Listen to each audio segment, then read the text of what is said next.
Siya ay isa sa magaganda at mapanghalinang babae na sa pagkakamali ng tadhana ay isinilang sa angkan ng mga tagasulat. Siya si Matilde. Pumayag siyang pakasal sa isang abang tagasulat sa kagawaran ng instruksyon publiko. Pangkaraniwan lamang ang isinusuot niyang damit. Hindi siya maligaya.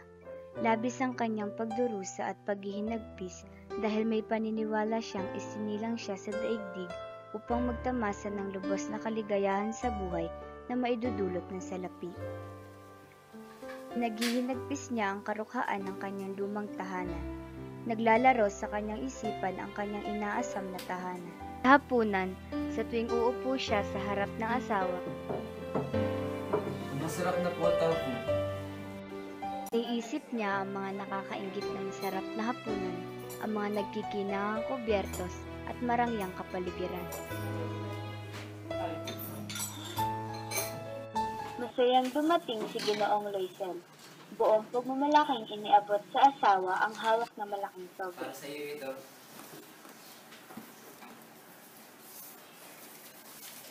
Malugod na inaanyayahan ng Ministro ng Instruksyon Publiko at ni Ginang George Ramponio sina Ginoo at Ginang Loisel sa isang kasayahang itarao sa palasyo ng ministeryo sa Lunes ng gabi sa 18 ng Enero.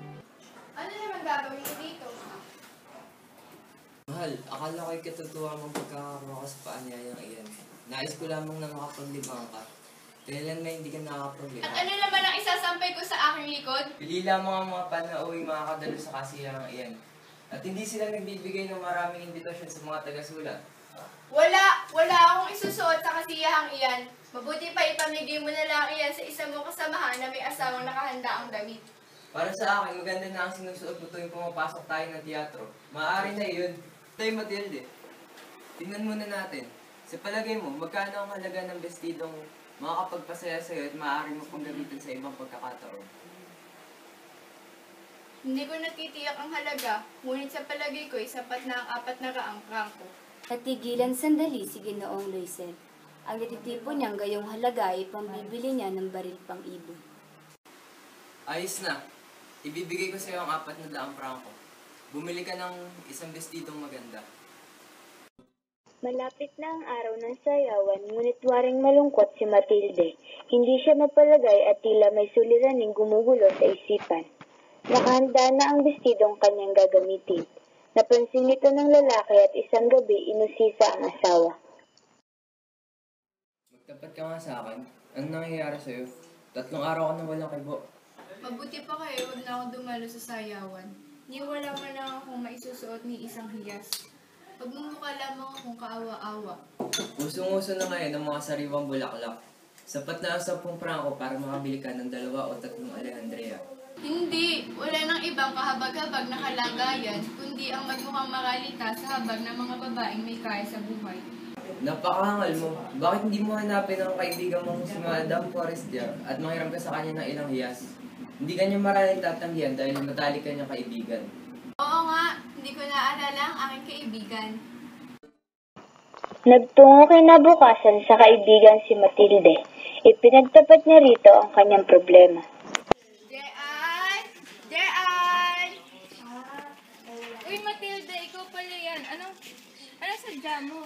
Maaari bang manghiram ako sa iyo ng alahas? Sige, halika. Tingnan mo ang mga alahas ko. Ito nga pala ang mga alahas ko. Meron ka pa bang ibang alahas bukod dito? Oo naman. Halika at ikaw ang mamili. Hindi ko alam ang gusto mo sa mga alahas. Sandali, maaari bang ito na lang ang alam ko sa iyong alahas? Oo naman.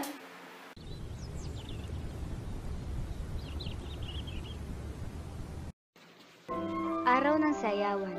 Nag-uumapaw sa kaligayahan ang puso ni Ginang Matilde dahil nahigitan niya ang lahat ng mga babae sa ganda at pagiging kahali-halina. Napako sa kanya ang paningin ng mga kalalakihan at gumawa ng paraan upang makilala si Matilde. Ninais niyang makasayaw ng lahat ng kagawad ng gabinete, maging ang ministro. Huwag mo isuot sa akin yan. Sige na, isuot mo na to. Pauwi na ang mag-asawa. Ibinalabal ni Ginoong Loisel ang isang pangginaw ng mga karaniwang tao. Kapwa sila giniginaw. Nakatagpo sila ng isang matandang dokar na masasakyan. Pagkahatid ng dokar ay malungkot silang umakyat sa hagdanan. Malungkot si Matilde sapagkat natapos na ang kanyang maliligayang sandali. Ang kwintas! Bakit? Ano nangyari? Ang kwintas! Nawawala ang kwintas! Imposible. Natitiyak mo bang suot mo ba yun o kasiyahan? Oo, nahawakan ko pa iyon noong nasa pasilyo ako ng palasyo. Tandaan naman ngayon na rin lang, maririnig natin ng nagapak. Marahil ay si Dokar. Nakuha mo ba ang numero ng dokar? Hindi. Babalikan ko ang mga pinagalingan natin. Hindi nga ako makikita ko pa.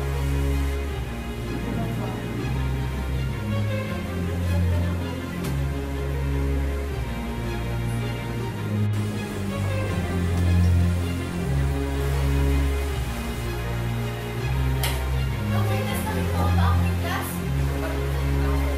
Ha? Paano na yan? Aalis ako. Wala. Hindi ko nahanap ang kwintas. Ganito na lang. Sulatan mo ang kaibigan mo at sabihin mo na sira-saraan ang kwintas. At pinapayos mo natin ito. Para magkaroon naman tayo ng pagkakulisip. Oo, tama. Susulatan ko na lang kaibigan mo.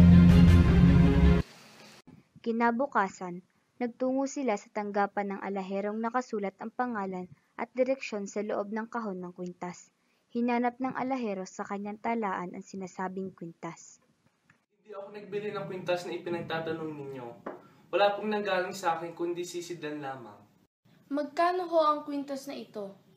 40,000 prangko po. Pero ibibigay ko na lang sa halagang 36,000 prangko. Maaari po bang wag niyo po muna ipagbili ang kwintas sa loob ng 3 araw? Sige po. Isang bagay pa po. Kung sakaling bago matapos ang buwan ng Pebrero at makita namin ang nawawalang kwintas, bilhin niyo na po ang babayaran namin bagong kwintas sa halagang 34,000 prangko.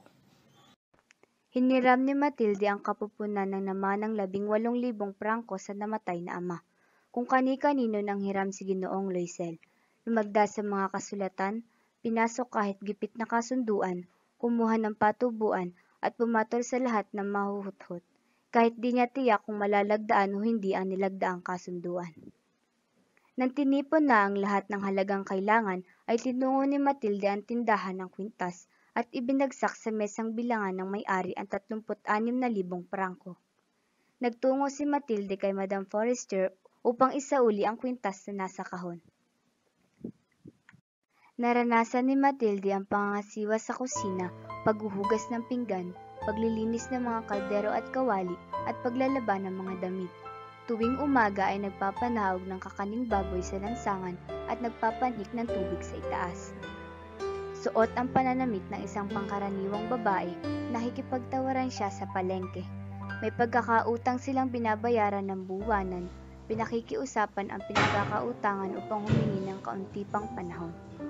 Pagsapit ng gabi, inaayos na ni Matilde ang talaang tuusan ng sinumang mga ngalakal na nangangailangan ng gayong paglilingkod at sa kalaliman naman ng gabi sa halagang 5 sentimos isang pahina ay ginagawa naman niya ang salin ng mga katha. Mukhang matanda na ngayon si Matilde.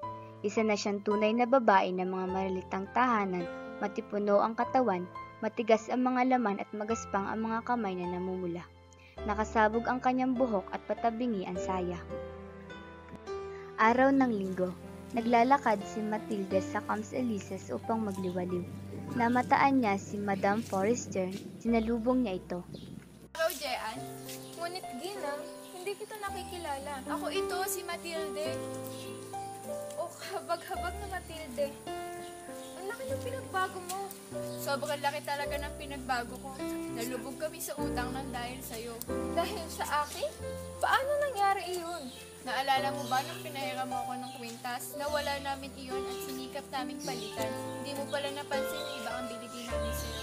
Sinasabi mo bang pinalitan mo ang kwintas na pinara mo sa akin? Oo, ganun na nga. O kahabag-habag na Matilde. Ang kwintas na iyon ay isang imitasyon lamang. Quit lamang ng baso. Ang pinakamataas na marahil na may hahalaga noon ay 500 prangko.